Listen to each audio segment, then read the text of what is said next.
চোখের আলো না থাকলেও সফল উদ্যোক্তা হয়েছেন দৃষ্টি প্রতিবন্ধী আব্দুল গফুর।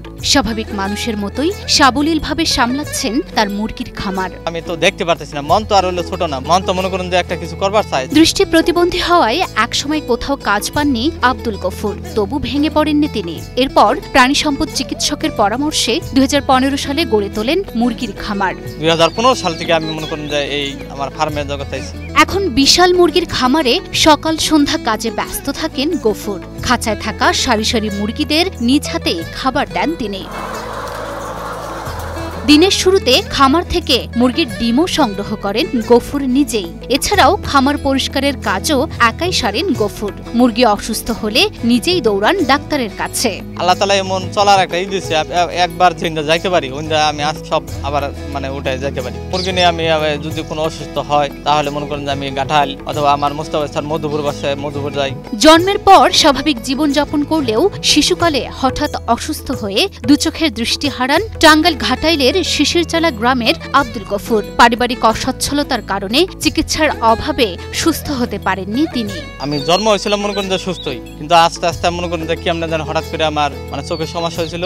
এটা আমার বাবা মনে করেন যে চিকিৎসা বেশি করতে পারে নাই, পরে মনে করেন যে একদমই আস্তে আস্তে দেখি নেই। 7-8 বছরে হেসুমকা ওই চোখ দুইটা নষ্ট হয়েছে। ওরা টাইফয়েড জ্বর করছিল, ওটা আমি চিকিৎসা করছি যে ভালো করা হয়নি। তবে অন্ধত্বকে প্রতিবন্ধকতা মনে করে থেমে যাননি গফুর। সংসারের হাল ধরতে কৃষিকাজ সহ যুক্ত হয়েছেন নানা কাজে। ভেটেরিনারি চিকিৎসক মুস্তাফিজুরের পরামর্শে মুরগির খামার বদলে দিয়েছে তার জীবনের মোড়। অন্যগালা বা প্রতিবন্ধী আছে, তারা ওই যে ভিক্ষা টিকা করে, ও মুরগি ফার্ম করলো। মুরগি ফার্ম কইরাই তো মা বাপ দেখশন করে। ওই আমি মনে করেন যে মানুষের কাছে হাত পাতার আমার লজ্জিত হাত পাতিনি।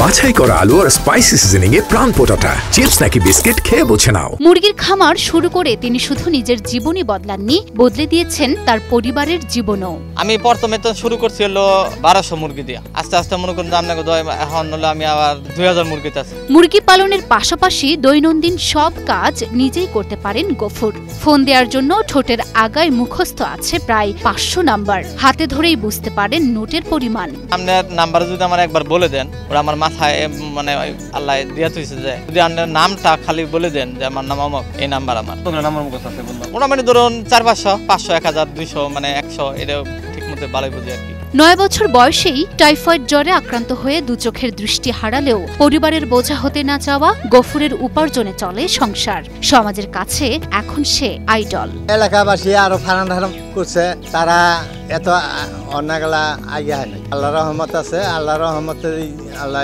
একটু আগিয়ে নিছে। আমার এলাকায় এমন কোনো মানুষ নাই আমার মনে করেন যে ধন্যবাদ, সবাই মনে করেন যে আলহামদুলিল্লাহ বলে। গফুরকে সরকারি মেডিসিন বরাদ্দের পাশাপাশি সার্বিক সহযোগিতা করা হচ্ছে বলে জানান প্রাণী সম্পদ কর্মকর্তা ডক্টর মোহাম্মদ বাহাউদ্দিন সারওয়ার রিজভী। উপজেলা প্রাণী সম্পদ দপ্তর থেকে গফুরকে বিভিন্ন ধরনের ঔষধ এবং ভ্যাকসিন সহায়তা করে থাকি এবং আমরা নিয়মিত খামার পরিদর্শন করে থাকি।